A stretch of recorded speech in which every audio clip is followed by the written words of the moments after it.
Irish motivational quotes draw inspiration from the rich cultural heritage of Ireland, blending a touch of humor with profound wisdom. In the spirit of the Irish, these quotes often emphasize resilience, optimism, and the importance of forging strong connections.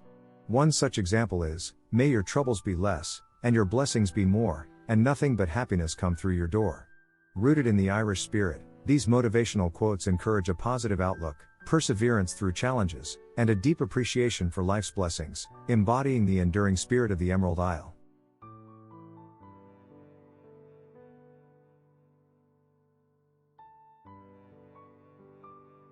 Never wrestle with pigs. You both get dirty and the pig likes it. I think being a woman is like being Irish. Everyone says you're important and nice, but you take second place all the time. Being Irish, he had an abiding sense of tragedy, which sustained him through temporary periods of joy. Your battles inspired me, not the obvious material battles but those that were fought and won behind your forehead. The sea, the snot-green sea, the scrotum-tightening sea. To be Irish is to know that in the end the world will break your heart. I'm Irish. When I feel well I feel better than anyone, when I am in pain I yell at the top of my lungs, and when I am dead I shall be deader than anybody. The earth makes a sound as of sighs and the last drops fall from the emptied cloudless sky. A small boy, stretching out his hands and looking up at the blue sky, asked his mother how such a thing was possible. "Fuck off," she said.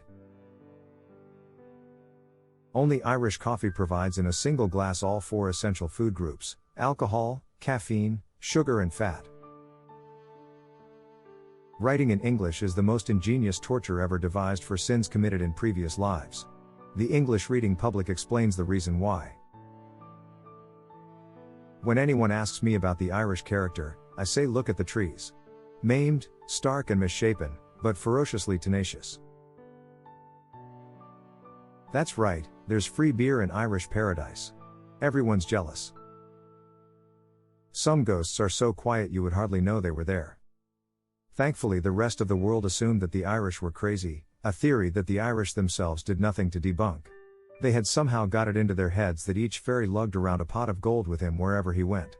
While it was true that LEP had a ransom fund, because of its officers' high-risk occupation, no human had ever taken a chunk of it yet.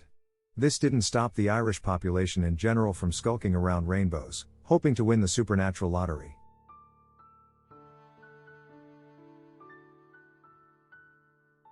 Cheer gan Tianga, cheer gan anam. A country without a language is a country without a soul. Waiting for Godot has achieved a theoretical impossibility, a play in which nothing happens, that yet keeps audiences glued to their seats. What's more, since the second act is a subtly different reprise of the first, he has written a play in which nothing happens, twice. There's no sense to being Irish unless you know the world's going to break your heart. All I know is what the words know, and dead things, and that makes a handsome little sum, with a beginning and a middle and an end, as in the well-built phrase and the long sonata of the dead. My people, before I was changed, they exchanged this as a sign of devotion. It's a claddagh ring. The hands represent friendship, the crown represents loyalty. And the heart? Well, you know. Wear it with the heart pointing towards you. It means you belong to somebody. Like this. For you can't hear Irish tunes without knowing you're Irish, and wanting to pound that fact into the floor. Damn it all, McMurrow, are you telling me you are an unspeakable of the Oscar Wilde sort? If you mean am I Irish, the answer is yes. If there were only 3 Irishmen in the world you'd find 2 of them in a corner talking about the other. He had been thinking of how landscape molds a language. It was impossible to imagine these hills giving forth anything but the soft syllables of Irish, just as only certain forms of German could be spoken on the high crags of Europe, or Dutch in the muddy, guttural, Flemish lowlands.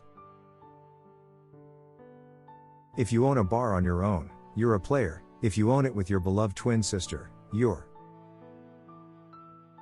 Kurt Cobain had a lot of German in him.